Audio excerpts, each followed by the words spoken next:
കൂട്ടുകാരെല്ലാവർക്കും പുതിയ വീഡിയോയിലേക്ക് സ്വാഗതം. ഇന്ന് നല്ലൊരു പായസത്തിൻ്റെ റെസിപ്പി നോക്കാം.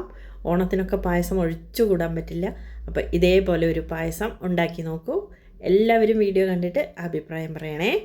ലൈക്ക് ചെയ്ത് കാണാൻ മറക്കല്ലേ. സബ്സ്ക്രൈബ് ചെയ്യാത്തവർ ചെയ്യാനും ബെല്ലൈക്കൺ പ്രസ് ചെയ്യാനും മറക്കണ്ട കേട്ടോ.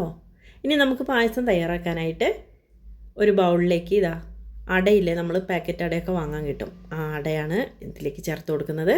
ഒരു അര ബൗള് അട ഇതിലേക്ക് ചേർത്ത് കൊടുത്തിട്ടുണ്ട് കേട്ടോ. വളരെ നൈസായതാണ്, വളരെ പൊടിയായിട്ടുള്ളതായതുകൊണ്ട് തന്നെ പെട്ടെന്ന് നമുക്ക് ഇത് വേവിച്ചെടുക്കാൻ പറ്റും. ആദ്യം ഞാനിതൊന്ന് കുതിർത്തെടുക്കുന്നുണ്ട്. അതൊരു പാത്രത്തിലേക്ക് മാറ്റി അതിൽ ഇരട്ടി വെള്ളം ഒഴിച്ച് ഒന്ന് മിക്സ് ചെയ്തു. ഒരു ഇളം ചൂടുവെള്ളമാണ് ഞാനിതിലേക്ക് ഒഴിച്ചെടുത്തത് കേട്ടോ. അപ്പോൾ പെട്ടെന്ന് തന്നെ നമുക്കിത് കുതിർത്തെടുത്ത് വേവിച്ചെടുക്കാൻ പറ്റും. ഒരു 10 മിനിറ്റ് അവിടെ ഇരിക്കട്ടെ. പെട്ടെന്ന് വേവിച്ചെടുക്കാനുള്ള എളുപ്പമാർഗ്ഗമാണ് ഇതിങ്ങനെ കുതിർത്തെടുക്കുന്നത് കേട്ടോ. അതും ഇളം ചൂടുവെള്ളത്തിൽ. അത് കുതിർന്ന് വരുന്ന സമയത്ത് നമുക്ക് കുറച്ച് കാഷ്യൂനട്ടും മുന്തിരിയൊക്കെ ഒന്ന് റോസ്റ്റ് ചെയ്തെടുക്കണം. നെയ്യിൽ തന്നെ ഇതൊന്ന് നമുക്ക് പാകത്തിന് ഇങ്ങനെ ബ്രൗൺ കളർ ആകുന്നവരെ മൂപ്പിച്ച് മാറ്റിയെടുത്ത് വെക്കാം കേട്ടോ. നമുക്ക് പായസത്തിലേക്ക് പിന്നീട് ചേർത്ത് കൊടുക്കാം. അപ്പോഴേക്കും അട നന്നായി കുതിർന്ന് വന്നിട്ടുണ്ട്, കണ്ടില്ലേ? ഇട്ടതിൻ്റെ ഇരട്ടിയായിട്ട് വീർത്ത് വന്നിട്ടുണ്ട്, വെള്ളമൊക്കെ കുടിച്ച്. ഇനി നമുക്കിത് 2-3 പ്രാവശ്യം ഒന്ന് കഴുകിയെടുക്കാം കേട്ടോ. നല്ല പൊടിയായതുകൊണ്ട് ഞാൻ ഒരു പ്രാവശ്യം പച്ചവെള്ളം ഒഴിച്ച് കഴുകി അരിച്ചെടുത്ത് വെച്ചതാണ് കേട്ടോ. അതിൽ പൊടികളോ അഴുക്കളോ ഒന്നും ഉണ്ടായിരുന്നില്ല, നല്ല ഫ്രഷ് തന്നെയായിരുന്നു.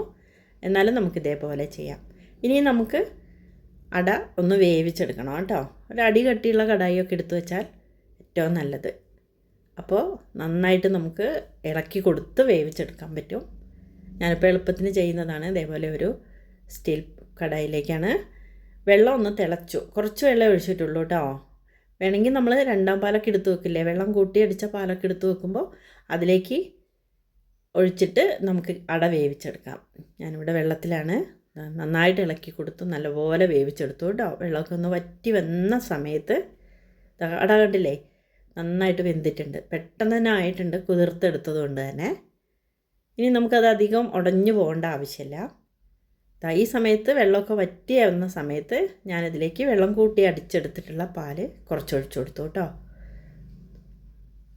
ഇതെല്ലാം നമുക്ക് പെട്ടെന്ന് തയ്യാറാക്കിയെടുക്കാം, എന്നാൽ നല്ല രുചിയാണ് കേട്ടോ.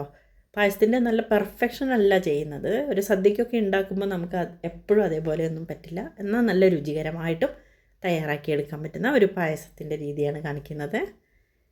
അതൊന്ന് തിളച്ച് വരുന്ന സമയത്ത് കുറച്ച് ശർക്കര ഞാൻ ഉരുക്കിയെടുത്ത് വെച്ചിട്ടുണ്ടായിരുന്നു. അതും കൂടി ഇതിലേക്കൊന്ന് അരിച്ചൊഴിച്ചു കൊടുക്കണം കേട്ടോ. അതിൽ കല്ലോ പൊടിയൊക്കെ ഉണ്ടെങ്കിൽ അതൊന്നും ഈ പായസത്തിൽ കടിക്കണ്ട. അടി പിടിക്കാതെ നന്നായിട്ടൊന്ന് ഇളക്കി കൊടുക്കണം കേട്ടോ.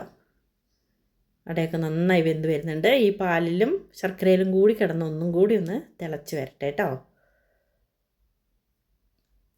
നന്നായിട്ടൊന്ന് തിളച്ചു.